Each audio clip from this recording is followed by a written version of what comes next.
quelques jours, quelques petits jours avant le 31 pour inverser la tendance. C'est maintenant que tout se joue pour TVL. Emporter l'adhésion de nos téléspectateurs ou se retrouver en septembre avec à la place de nos programmes cela.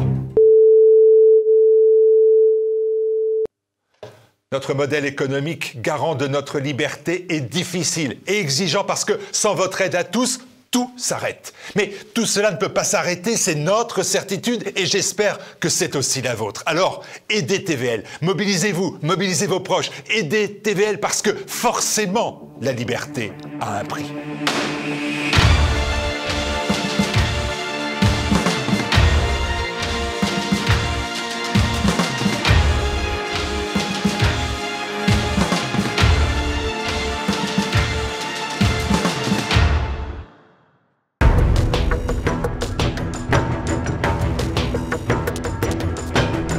Bonjour à tous, bienvenue dans notre Zoom aujourd'hui en compagnie de Frédéric Bécourt. Bonjour monsieur. Bonjour. Frédéric Bécourt est écrivain, son dernier roman, le voici, Le vent, un vent, les pousses, c'est aux éditions Accro. À retrouver cet ouvrage comme d'habitude sur la boutique de TV Liberté. Alors, l'intrigue du livre, je vais la résumer rapidement, on pourra ensuite tourner autour des idées que vous développez dans votre ouvrage. Donc se passe à Bordeaux en 2025. Gilles, romancier humaniste sur le déclin, partage la garde de sa fille Chloé. Il se retrouve convoqué à l'école pour les propos racistes que son enfant de 5 ans aurait tenus dans la cour de récréation. La directrice lui annonce que Chloé va devoir être soumise à des tests psychologiques exigés par l'administration, mais Gilles refuse de donner son accord et se voit retirer la garde de sa fille. Soutenu par une jeune journaliste conservatrice et un sulfureux magistrat à la retraite, il s'engage alors dans une lutte qui le conduira à la radicalité. Alors justement, le cas de ces pères qui se voient retirer la garde de leur enfant se multiplie depuis des années. On le voit dans la presse, dans les médias. Comment vous expliquez ce traitement des pères par la justice française? Je pense qu'il y a un élément global qui est la judiciarisation de la vie privée. Ça s'est inséré dans nos vies, le moindre accroc, le moindre incident avec un voisin, avec un conjoint, et tout de suite, voilà, la machine judiciaire est lancée. Et on peut aussi dire que l'image du père a beaucoup changé depuis ces dernières années et qu'aujourd'hui, on attend davantage du père qu'il soit une deuxième mère. Et lorsqu'il manque à ses devoirs, j'allais dire, de présence et de, je ne vais pas dire de maternalisme, mais voilà, lorsqu'il n'est pas aux attendus, il y a une envie de sanction, en fait. Il y a un besoin peut-être de désacraliser le père, enfin la notion généralement entendue de père, et pour en faire une deuxième mère. Peut-être qu'il y a quelque chose comme ça qui se joue là-dedans. L'école française est aussi au cœur de votre ouvrage. Elle est de plus en plus infiltrée par des officines antiracistes et woke. Dans votre ouvrage, on voit cette petite fille qui aurait tenu des propos racistes, insupportables, épouvantables, et que, voilà, c'est remonté aux oreilles de la directrice qui va devoir déclencher un protocole, je ne sais plus comment ça s'appelle, racisme, sexisme, homophobie, transphobie. Oui, c'est ça. RSHT, voilà. Oui, donc, et c'est aussi le cas dans l'école. On voit aujourd'hui des transsexuels arriver dans les écoles et raconter des histoires aux enfants, ou des officines antiracistes aller dans le sanctuaire qui devrait être l'école. Vous en pensez quoi de cette insertion, de ce viol du temple qu'est l'école? C'est intéressant que vous parliez de ce viol. En fait, c'est vrai que l'école n'est plus sanctuarisée. Donc, elle est ouverte à tous les vents. Et comme elle a de plus en plus de mal, peut-être qu'elle ne le veut pas aussi, mais à assurer sa mission initiale de transmettre les savoirs fondamentaux, eh bien, elle a du temps disponible et elle laisse entrer évidemment tout ce que la société veut faire passer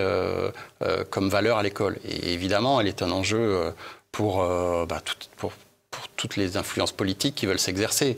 Dès lors qu'on peut rentrer à l'école et mettre des idées dans la tête des enfants, évidemment, c'est intéressant. Donc voilà, je pense qu'il y a deux choses. C'est que l'école a cessé elle-même de vouloir être un sanctuaire, et puis elle est devenue l'enjeu pour quantité de lobby, un enjeu d'influence, une zone d'influence importante. Ouais. Vous évoquez aussi la crise Covid, je vous cite, une casse invisible mais généralisée, presque anthropologique. Même si rien n'avait changé, tout était différent. Désormais, qu'est-ce qui est différent à vos yeux alors depuis ?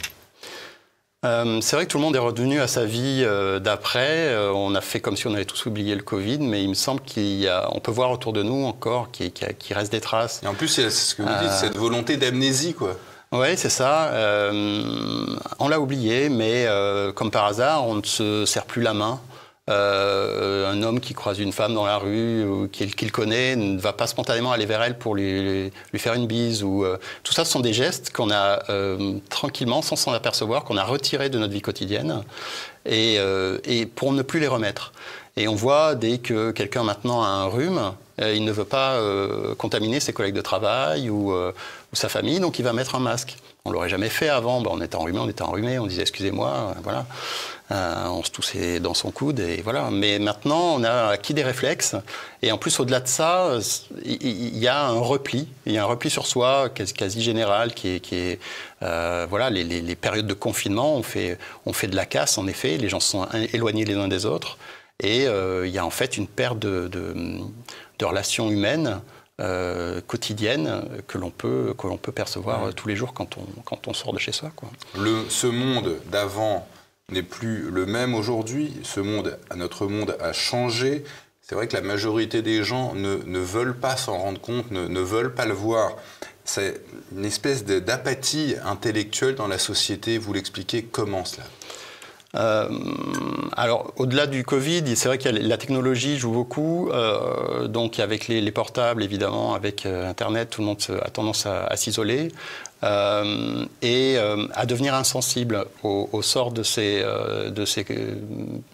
voisins, des membres de sa famille, de ses collègues de travail. On est sur soi-même, sur son devenir, on pense à soi, éventuellement à son foyer, à ses enfants, et puis ça s'arrête là.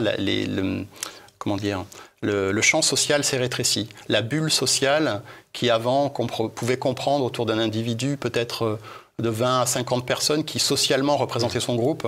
Aujourd'hui, le groupe social autour d'un individu, il est réduit au strict minimum. Parfois 2, 3 personnes, parfois c'est lui tout seul.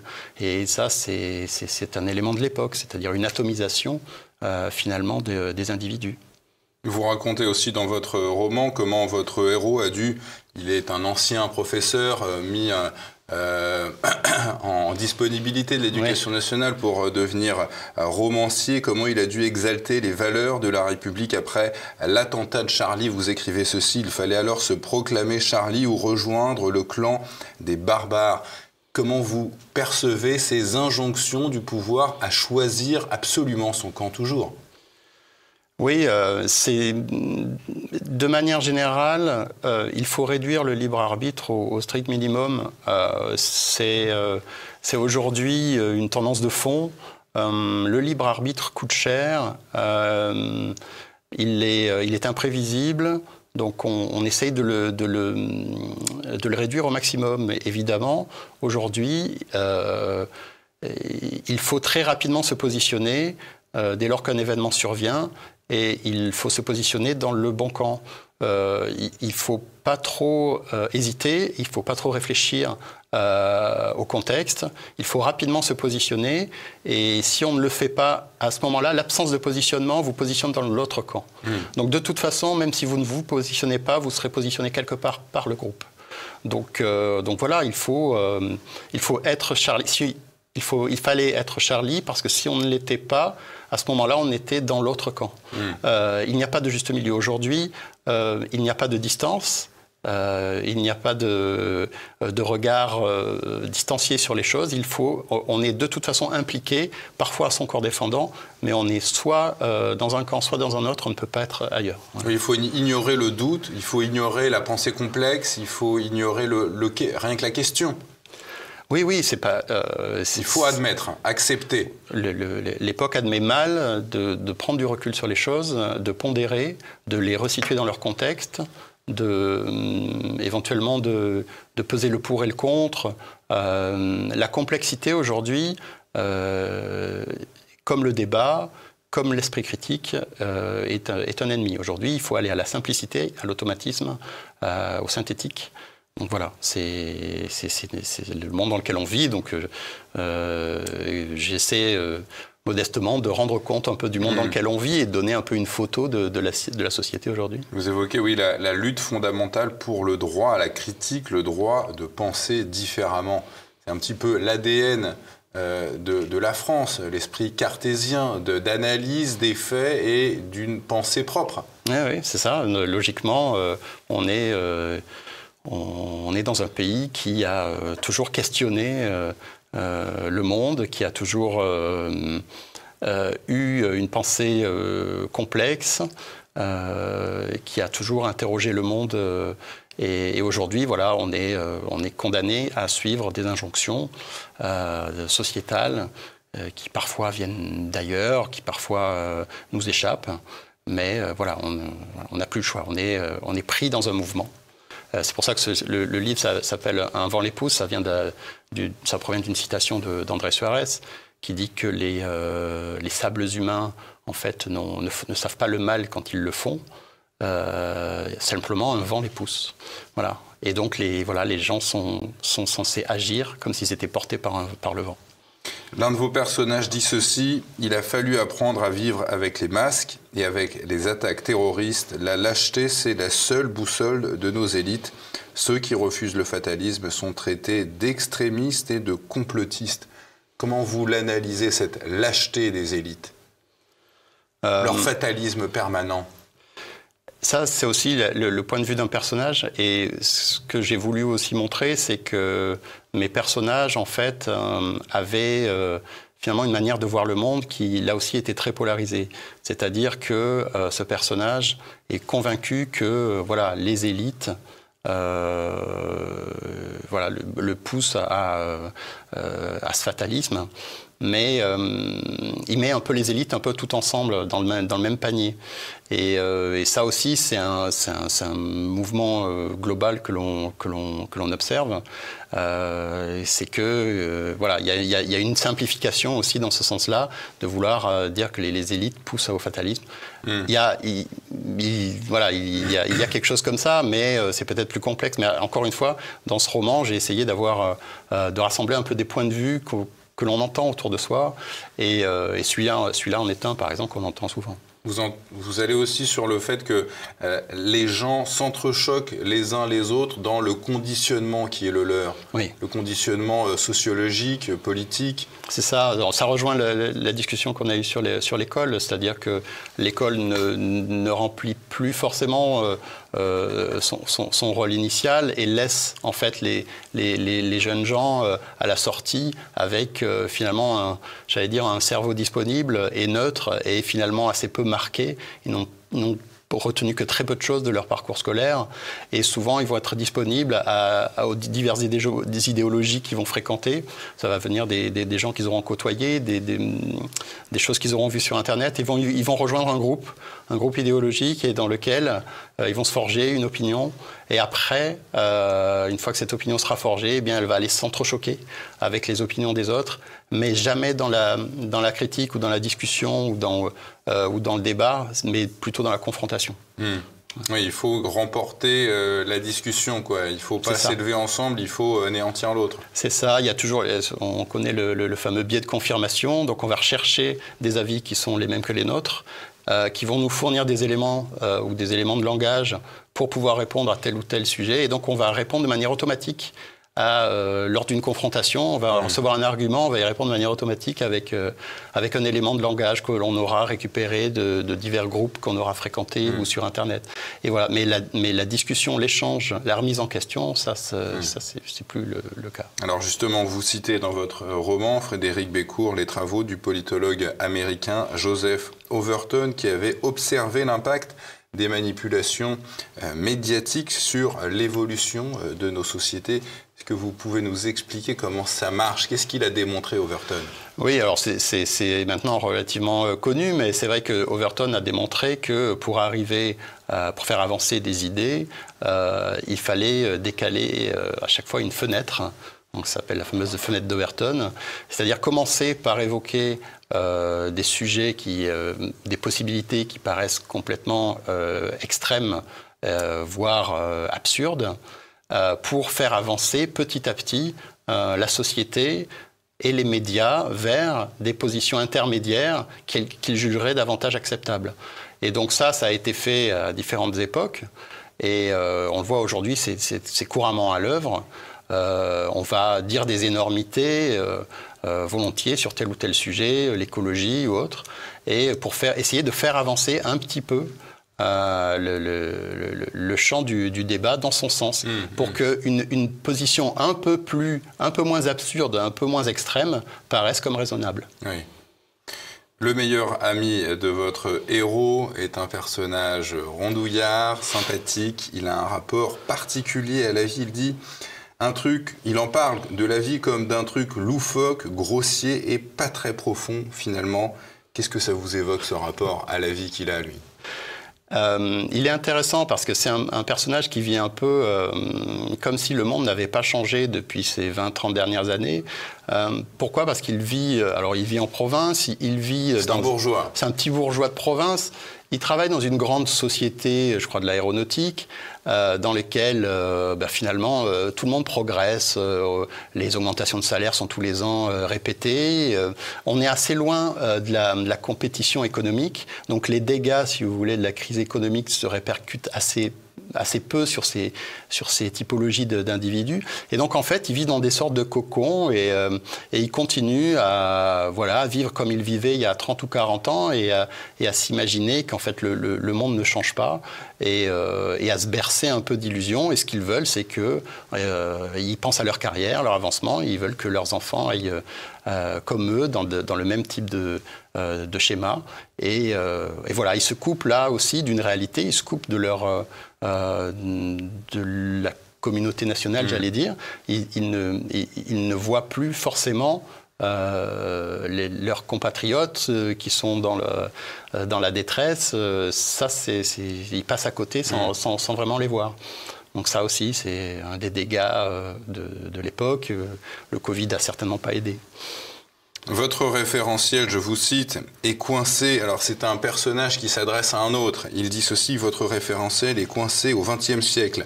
La Ve République est dévoyée depuis 30 ans avec le traité de Maastricht. Il n'y a plus deux blocs politiques qui s'affrontent. Notre pays est administré de l'extérieur par une puissance étrangère. Vous évoquez un régime féodal, la davocratie. C'est quoi la davocratie, ce terme? Alors, c'est un terme qu'on retrouve souvent, justement, ce personnage de Bison a fait donc toute sa culture, s'est fait une idée du monde sur Internet, et il a repris un certain nombre d'éléments de langage, et notamment ces concepts de davocratie qu'on retrouve assez communément. Il est devenu survivaliste, Bison. Voilà, c'est ça. Et donc oui, il y a cette idée que l'État, comme l'État est un peu démissionnaire dans toutes ses missions régaliennes, et que les gens s'en rendent compte au quotidien, ils voient bien qu'il n'y a plus de policiers dans les rues, ils voient bien que les fonctions régaliennes de l'État sont plus nécessairement remplies, et donc ils se disent, en fait, le pays n'est plus administré réellement, et il est piloté depuis Bruxelles par des lobbies et des puissances économiques qui sont à l'œuvre. Et donc ça, c'est un courant de pensée qui est très fort. et qui est aujourd'hui assez communément répandu dans la société, chez beaucoup de gens qu'on a vus dans les mouvements de Gilets jaunes, etc. Donc c'est pour ça que ce personnage de Bison, je n'ai pas voulu qu'il soit caricatural, au contraire. Je voulais qu'il soit plutôt emblématique d'une certaine France qui fait sécession quelque part. Alors justement, sur l'oubli de l'État, de ses fonctions régaliennes, vous dites ça dépend qui on est. Il y a un acharnement de l'État contre les Français ordinaires, et de l'autre, il y a un laxisme judiciaire envers les criminels. Donc c'est à double tranchant la lecture de cet État omniprésent. Voilà, encore une fois, c'est... Il y en a chez qui il est absent et d'autres, il est trop présent. Exactement, c'est-à-dire que il y a beaucoup de gens qui ont comme ça cette pensée que l'État est fort avec les faibles et faible avec les forts. Et donc, c'est un discours là aussi qui revient très souvent. Voilà, on ne fait rien contre les criminels. En revanche, le Français moyen, lui, subit l'acharnement de l'État. Donc ça, c'est aussi quelque chose qui est communément repris. Donc j'ai voulu que ce soit aussi dans le livre. Oui. Alors il y a aussi ce personnage, le juge Keller, il est à la retraite, il est athée, homosexuel, personnage complexe, il dit ceci: dès lors qu'une civilisation ne sacralise plus que la dimension matérielle de l'univers, on bascule dans l'immanence et alors c'est la fin. Et donc à l'opposé de ce triomphe du matérialisme, il y a la transcendance. Pour lui, la transcendance, elle est vitale. Oui. Ce personnage du juge Keller est très intéressant et j'ai pensé, en l'écrivant, j'ai pensé à Monsieur Wynne de Bernanos, c'est-à-dire c'est un personnage complexe qui peut incarner le mal par pas mal d'aspects, et notamment par le fait qu'il est séduisant et par le fait qu'il pose des questions existentielles profondes qui bouleversent chacun d'entre nous. Et en effet, il met Gilles, le héros du roman, il le met face à cette question de la transcendance. Et quelque part, est-ce que c'est pas exactement la question qui doit tous nous préoccuper et derrière laquelle on se cache, qu'on refuse d'affronter quand on est sur nos téléphones, quand on est en train d'être distrait communément par toutes nos petites distractions quotidiennes. Est-ce qu'on ne veut pas se masquer finalement cette question-là? Voilà. Voilà. Il y a une espèce de dualité dans la modernité de ce personnage, Gilles. Vous dites, il craignait trop Dieu pour le blasphémer, mais pas assez pour songer à lui plaire. Oui. J'y crois, mais exactement. Je ne vais pas être totalement de son côté. Exactement. Il est ému lorsqu'il se rend dans des lieux de culte, et il ne sait pas pourquoi. Une émotion sincère en entrant dans une église. Oui, mais il ne veut pas se poser vraiment de questions, il ne veut pas se dire peut-être que là je suis en train de toucher à quelque chose d'important. Parce que ça le terrorise ou quoi? Parce que oui, beaucoup de gens sont terrorisés par l'idée de se poser des questions existentielles et de savoir quel est le sens de la vie et de la mort, et ce qui nous amène là, et quel est le sens de notre existence. Quand on a la télé et de quoi bouffer dans le frigo, tout va bien. C'est ça. On est amené à surtout ne jamais se poser ces questions-là. Et dès lors qu'elles peuvent affleurer, on essaye tout de suite de les repousser. Donc oui, en ça, il est tout à fait commun avec beaucoup de gens qu'on côtoie tous les jours. Et vous évoquez aussi une France cachée sous les radars, une France désenchantée, rebelle et persévérante, une France enfouie, irrationnelle et incohérente. Mais elle est où alors cette France?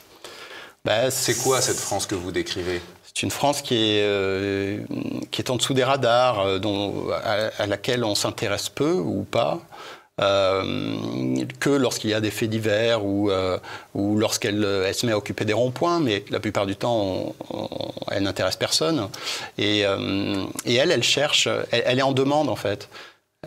Elle est en demande d'État, elle est en demande de sens, elle est en demande d'ordre.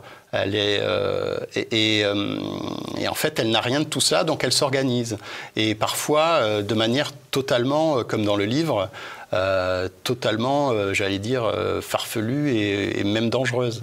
Mais on peut pas lui retirer cette sincérité à vouloir retrouver une dignité. Voilà. Et je pense que c'est ce qu'on ressent, je pense, quand on lit ce roman, c'est que il n'y a pas vraiment de méchants, il n'y a pas de gentils, mais il y a des gens un peu perdus et qui cherchent le sens. Et voilà. Ce passage, pour terminer, qui m'a plu, un personnage qui s'adresse à un autre, vous n'avez pas à céder aux injonctions du monde civilisé et du contrat social, il vous suffit de vous éloigner et de penser uniquement pour vous-même et par vous-même. Faites-vous confiance, la liberté a un prix, mais la soumission à tout d'une dette infinie. Alors, s'éloigner, dites-vous, est-ce qu'il faut s'exiler ou se battre alors ? Chacun, là c'est le juge Keller qui s'adresse à Gilles à la fin, et chacun peut l'interpréter comme il l'entend, et surtout chacun peut le faire à sa manière. C'est-à-dire que tout le monde n'a pas une âme de combattant, tout le monde n'a pas une âme, un profil intellectuel, chacun a des moyens, parfois ils sont très limités, et peut-être que parfois la seule chose à faire c'est fuir quand on n'a pas d'autres moyens et qu'on ne sait pas faire autrement. Donc il le met face à ses responsabilités en lui disant voilà, maintenant vous avez le choix, soit vous rentrez entre guillemets dans le rang, dans ce qui est attendu comme comportement, soit vous prenez votre liberté, mais à ce moment-là il faudra l'assumer d'une manière ou d'une autre. Voilà, dans la fuite, dans le combat, dans les dimensions que l'on trouve, mais voilà, il faut assumer. Un vent les pousse, c'est le titre de ce roman, très beau roman que l'on peut s'offrir pour Noël, à retrouver sur la boutique officielle de TV Liberté. Merci à vous, Frédéric Bécourt. Merci.